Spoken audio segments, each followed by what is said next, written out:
Number 8 है हमारे पास oblique shock wave.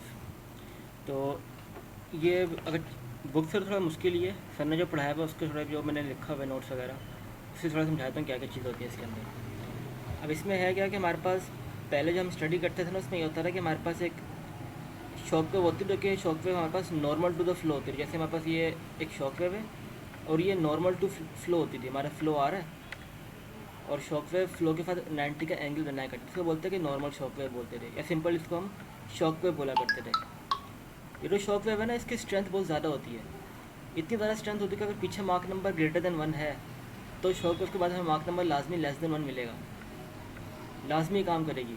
लेकिन जो ऑब्लिक शॉक वेव होती है ना, ये शॉक वेव ऐसी होती है कि आपके पास ये बेस से जो आपकी जो भी रेफरेंस लाइन है उससे कुछ ना कुछ एंगल बना होता है। या एक और बात कि आपकी जो इनकमिंग आपका जो फ्लो होता है जिसका mark number for example greater than 1 है, टू सपोज कर लेते हैं, वो इस पर बिल्कुल नॉर्मल नहीं एक्ट कर रहा होता, किसी पर्टिकुलर एंगल पे एक्ट कर रहा होता इसके बाद।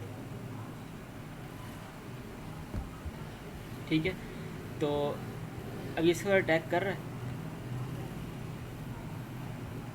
और इसमें जो ऑब्लिक शॉक होती है ना इसकी जो स्ट्रेंथ होती है वो नॉर्मल शॉक के मुकाबले थोड़ी कम स्ट्रेंथ होती है। जैसे ही इसके पास आता है ना तो ये इसको किसी पर्टिकुलर एंगल पे टिल्ट कर देता है, वो पर्टिकुलर एंगल को हम थीटा बोलते हैं।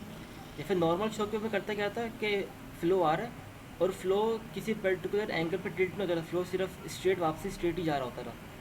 लेकिन ऑब्लिक शॉक में क्या होता है, आपका फ्लो आता है और वो फ्लो को थोड़ा थोड़ा डाइवर्स कर देता है। और दूसरी चीज़, लाजमी नहीं है कि ऑब्लिक शॉक वेव हमेशा हमारे सुपरसोनिक फ़्लो को सबसोनिक में कन्वर्ट करे। ये इस फ्लो को सबसोनिक में भी कन्वर्ट कर सकता है और ये इसको सुपरसोनिक ही रहने दे सकता है, दोनों पॉसिबिलिटीज़ हैं। अगर इसकी जो वेव अगर स्ट्रॉन्ग है तो ये इसको सबसोनिक में कन्वर्ट कर देगा। अगर ये वेव हमारी वीक है, जो शॉक वेव है, तो इसको क्या पता वो सबसोनिक में कन्वर्ट ना कर पाए, सुपरसोनिक तक ही छोड़ दे उसको। तो ये सारी बातें अभी लिखी हुई हैं। फिर लिखा हुआ है flow approach at a particular angle. जो फ्लो होता है किसी पर्टिकुलर एंगल पे हमारे पास शॉक वेव को अप्रोच कर रहा होता है। And lesser as a different behaviour mostly from in a practical. अच्छा, जितने प्रैक्टिकल सिनेरियो होते हैं ना इसमें आमतौर पर हमारे पास ऑब्लिक शॉक होती है, नॉर्मल शॉक वेव बहुत कम बन रही होती है। प्रैक्टिकल सिनेरियो में ज़्यादातर ये वाली वेव बन रही होती है। और इसमें दो किस्म के हमारे एंगल होते हैं। पहला वो एंगल जो कि हमारी शॉक वेव बेस के बना उसको बीटा बोलते हैं, और वो एंगल जो जिसमें हम पहले शॉक वेव बिल्कुल हॉरिजॉन्टल आ रही थी, जैसे इस शॉक वेव से गुजरी ऑब्लिक शॉक वेव से, तो किसी पर्टिकुलर एंगल पर टिल्ट होगा जो कि थीटा है, इसको हम थीटा बोलते हैं, ये टिल्ट एंगल बोलते हैं। और आपके पास जो बेसिस एंगल बना हुआ है उसको हमने बीटा बोला हुआ है। वो बातें यहाँ पे लिखी हुई हैं। दो एंगल होते हैं, एक तो शॉक एंगल होता है उसको बीटा बोलते हैं, और दूसरा हमारे पास डिफ्लेक्शन एंगल होता है जो हमारे पास इनकमिंग शॉक को जैसे रिफ्लेक्ट हो रही होती है। ये इसको थोड़ा सा जूम करके दिखाया हुआ है। So normal shock wave is shortest shock wave then oblique shock wave may have Mach number supersonic। वही बात लिखी हुई है कि जो नॉर्मल शॉक वेव है ज़रूरी नहीं आपकी जो ऑब्लिक शॉक वेव है हमेशा आपके सुपरसोनिक फ्लो को सबसोनिक में कन्वर्ट करे, वो सबसोनिक में भी कर सकती है अगर स्ट्रॉन्ग है। अगर वीक ऑब्लिक शॉक वेव होगी तो वो उसको क्या पता सुपरसोनिक में ही रहने दे। अगर हमारे पास जो ये बीटा है, अगर ये बीटा 90 हो जाए तो हमारे पास ये oblique shock wave normal shock wave बन जाती है। अगर बीटा की वैल्यू जितनी ज़्यादा कम होगी ना हमारे पास, उतना हमारे पास वीकर शॉक वेव होगी। तो शॉक वेव की जो स्ट्रेंथ है ना हमारे पास, ऑब्लिक शॉक की जो स्ट्रेंथ है वो डायरेक्टली प्रोपोर्शनल है बीटा पे। जितना ज़्यादा बीटा होगा उतनी स्ट्रॉन्ग शॉक वेव होगी, जितना कम बीटा होगा उतनी हमारे पास वीक शॉक वेव होगी। आमतौर पर जो मैक्सिमम टर्निंग एंगल है, जो मैक्सिमम डिफ्लेक्शन एंगल है वो हमारे पास 45 होता है। जैसे फ्लो यहाँ से आ रहा है, किसी शॉक वेव ने इसको 20 डिग्री टिल्ट कर दिया, किसी शॉक वेव ने इसको 30 डिग्री टिल्ट कर दिया, लेकिन जो मैक्सिमम कैपेबिलिटी होती है ना ऑब्लिक शॉक वेव किसी भी फ्लो को टर्न करने के लिए, वो 45 डिग्री की वो होता है, एंगल होता है। तो ये कुछ बातें इसमें।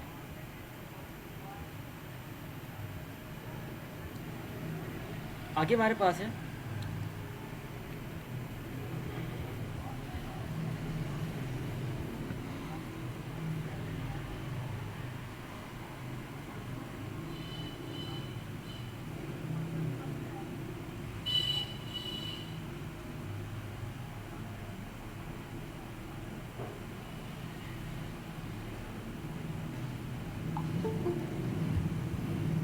अच्छा, मैं इसको बताया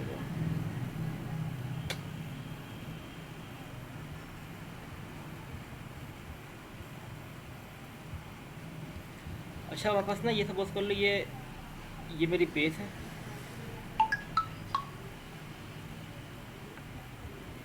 और ये बेस से एक ऑब्लिक शॉक वेव बनी हुई है,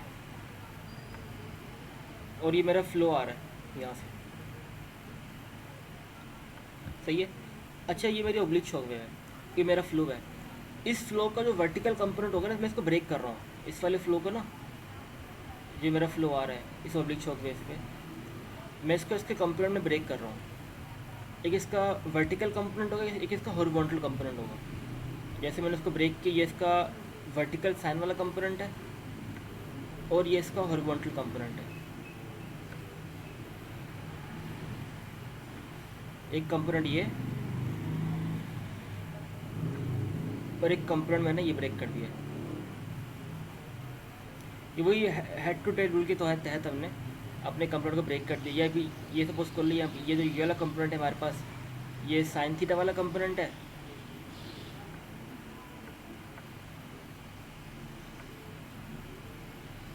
और ये वाला कंपोनेंट हमारे पास कॉस थीटा वाला कंपोनेंट है। ये शॉक वेव से आने से पहले पहले की बात है, सही है। ठीक है। अब जैसी शॉक वेव में हमारी ऑब्लिक शॉक वेव है, जो कि ऑब्लिक हमारा फ्लो है जो कि ऑब्लिक शॉक वेव के पास आ रहा था। अब जैसे ही हमारे पास जाएगा ना, जब जैसे फ्लो से आगे जाएगा तो होगा क्या, हमारे पास थोड़ा सा टिल्ट होगा। ये हमारी एक्चुअल शॉक वेव जो कि थोड़ी टिल्ट हो गई है।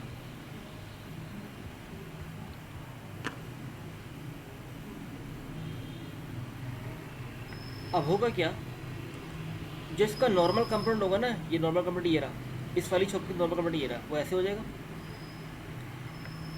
और इसका जो ये वाला कंपोनेंट होगा, ये रहा। अब इसमें समझने की बात क्या है,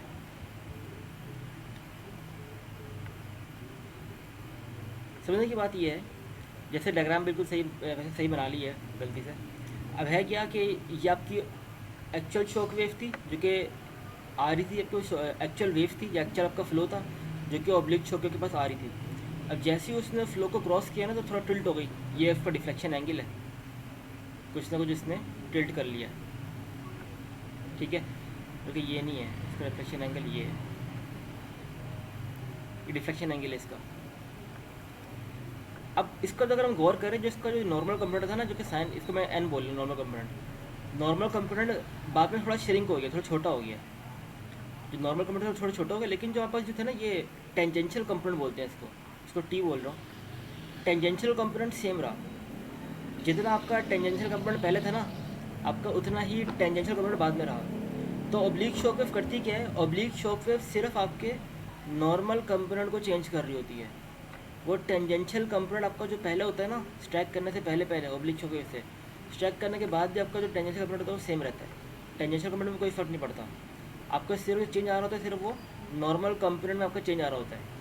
ये बात यहाँ लिखी हुई है, ये सारी वो डायग्राम बनी हुई है कि आपके पास आता है तो सिर्फ नॉर्मल कंपोनेंट सीधा तो आपका टेंजेंशियल कंपोनेंट सेम रह रहा होता है, बाकी और कुछ इसमें खास नहीं है।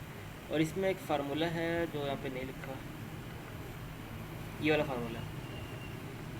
ये फार्मूला अगर हमें थीटा पता हो, फॉर एग्जाम्पल डिफ्लेक्शन एंगल पता हो, तो हम बीटा निकाल सकते हैं। या अगर हमें बीटा पता हो, आपका जो टिल्ट एंगल कितना है वो पता हो, तो हम इससे डिफ्लेक्शन निकाल सकते हैं। ये फार्मूला हम आमतौर पर न्यूमेरिकल में भी यूज़ कर रहे होंगे इसको डायरेक्टली।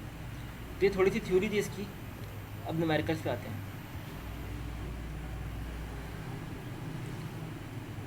अच्छा एग्जाम्पल नंबर 8.1,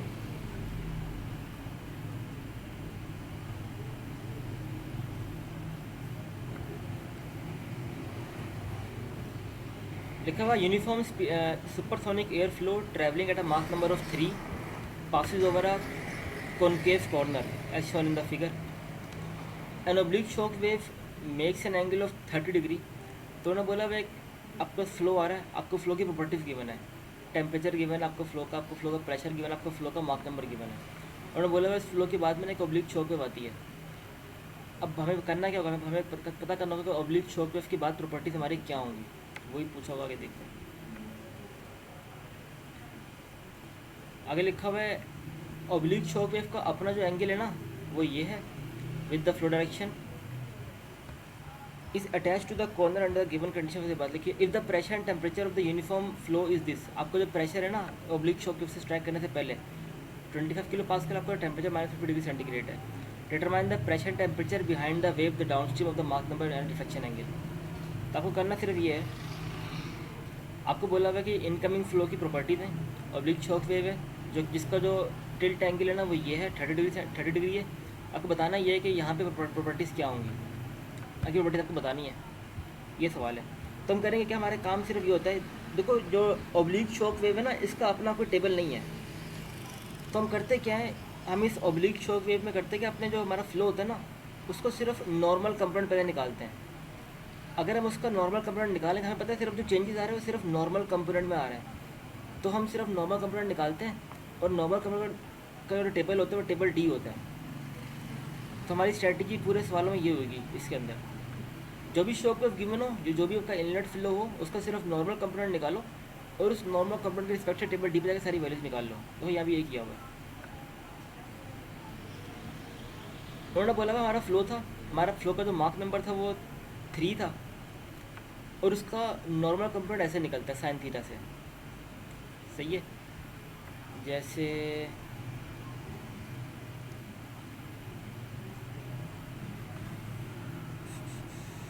ये फ्लो है, तो ये 30 है, तो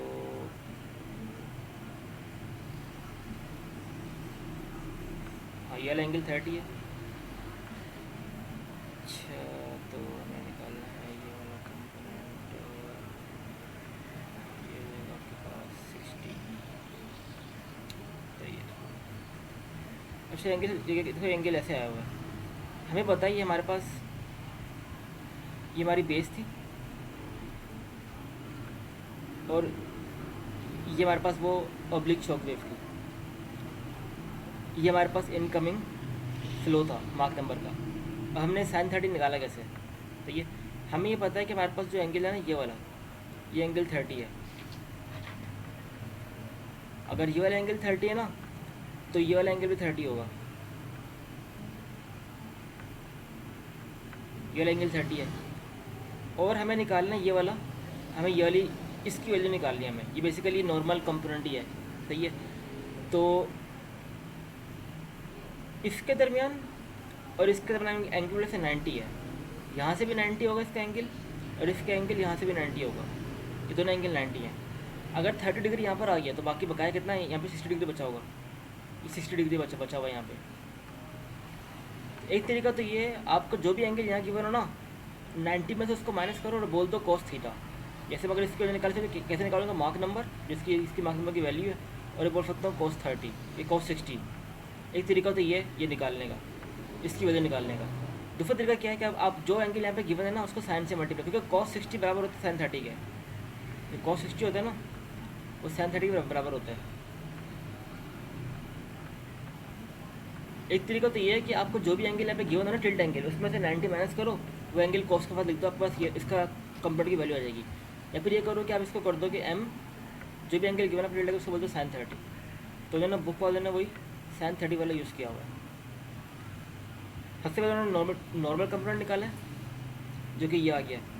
अब इस नॉर्मल कंपोनेंट के लिए आपकी दूसरी ऑब्लिक, जैसे आपकी ऑब्लिक शॉक वेव थी, आपने ये वाला कंपोनेंट निकाल लिया, आपको वैल्यू चाहिए यहाँ की, तो आपको पता है ये एक शॉक वेव है, शॉक वेव से पहले की वैल्यू को हम एक्स बोलते हैं और बाकी वैल्यू को हम वाई बोलते हैं। तो हमने इसके रिस्पेक्ट से टेबल नंबर डी पर गए और हमने इस मार्क नंबर पे एम वाई निकाल लिया जो कि यहाँ का मार्क नंबर होगा, जो कि नॉर्मल कंपोनेंट है। देखो नॉर्मल कंपोनेंट फ़र्क आया, पहले नॉर्मल कंपोनेंट ज़्यादा था, अब नॉर्मल कंपोनेंट कम हो गया है। और दूसरा हमने इसमें P Y upon P X भी निकाल लिया, T Y upon T X भी निकाल लिया। हमें P X P Y state question में गिवन था, यहाँ से हमने पी वाई और टी वाई निकाल लिया हमने। अभी तक हमने जो नॉर्मल कंपोनेंट्स है ना वो निकाल लिया और यहाँ का हमें टेम्परेचर भी पता चल गया है और यहाँ का हमें प्रेशर भी पता चल गया है। सिंस हमारे पास जो ऑब्लिक शॉक वेव होती है ना, हमारे पास जो ऑब्लिक शॉक वेव्स होती हैं, इसमें जो अभी हमने सपोज किया कि हमारे पास एडियाबैटिक प्रोसेस है। एडियाबैटिक प्रोसेस से मुराद ये है कि जो आपके पास स्टैग्नेशन कंडीशन शॉक वेव से पहले होगी ना, जैसे यहाँ पे स्टैग्नेशन कंडीशन आपकी जो भी है, जैसे स्टैग्नेशन टेम्परेचर आपको जो भी यहाँ पे होगा शॉक वेव से पहले, वही स्टैग्नेशन टेम्परेचर आपका बाद में भी होगा। तो उन्होंने वो अदम्पशन ली हुई है कि हमें पता है कि एक एडियाबैटिक फ्लो है इससे मुराद ये है कि जॉब का टेम्परेचर या जॉब का स्टैंडर्ड टेम्परेचर पहले होगा, वेब का स्टैंडर्ड टेम्परेचर बाद में भी होगा। तो इससे हमने जब टेबल नंबर सी पे गए और हमने टी नोट एक्स निकाल लिया। देखो जब भी आप कोई स्टैग्नेशन प्रॉपर्टीज़ निकालते हो ना, हमेशा उसके लिए टेबल नंबर सी यूज़ होता है। तो जो वैल्यू हमारे पास टी नोट एक्स की हमने निकाली ना, वही वैल्यू हमारे पास टी नोट वाई की भी आ गई। हमने क्योंकि अज्यूम किया होगा टी नोट एक्स बराबर टी नोट वाई के। अभी हमने निकाला क्यों टी नोट वाई, ताकि हम एक रेशियो निकाल लें, T Y upon T nought Y का रेशियो निकाल लें। तो रेशियो तो होगा क्या, इस रेशियो से हम निकालेंगे टेबल नंबर डी पे जाके एक और मार्क नंबर। इस रेशियो पर जो मार्क नंबर निकलेगा ना हमारा, वो मार्क नंबर हमारे पास एक्चुअल होगा। जैसे एक तो नॉर्मल, अभी तो हमने ये निकाला ना मार्क नंबर, ये एक्चुअल मार्क नंबर नहीं है हमारे फ्लो का, ये बेसिकली उस मार्क नंबर का सिर्फ नॉर्मल कंपोनेंट है। जैसे मैं डायग्राम दिखाऊँ, अभी जो हमने टेबल नंबर डी पे जो इनिशियल केस से मार्क नंबर निकाला था ना, वो इस वाले फ्लो का मार्क नंबर है। वो ओवरऑल जो हमारा मेन फ्लो है ना, ये वाला फ्लो, इसका मार्क नंबर नहीं है वो। तो जो मेन फ्लो का मार्क नंबर हम इस रेशियो से निकालेंगे, जो कि ये आ गया है। अब देखो जो मेन मार्क नंबर है वो लेस देन 1 नहीं हुआ। ये इस बात का बिल्कुल क्लू है कि हमारे पास शॉक वेव जो होती है ना, अगर वो ऑब्लिक शॉक वेव है, तो उससे पहले अगर हमारे पास फ्लो सुपरसोनिक है, तो लाजमी नहीं कि हमारा फ्लो उस शॉक वेव के बाद सबसोनिक हो जाए। ठीक है, सबसोनिक ज़रूरी नहीं है, सिर्फ उसका जो नॉर्मल कंपोनेंट होता है वो सबसोनिक में कन्वर्ट हो जाएगा, लेकिन ओवरऑल फ्लो हमारे पास सबसोनिक में कन्वर्ट हो जाएगा, ओवरऑल फ्लो हमारे पास सुपरसोनिक ही रहता है। ये बात यहाँ पे अंग्रेजी में लिखी हुई है। दूसरी चीज़ हमें यहाँ पे एक और चीज़ भी निकालनी है,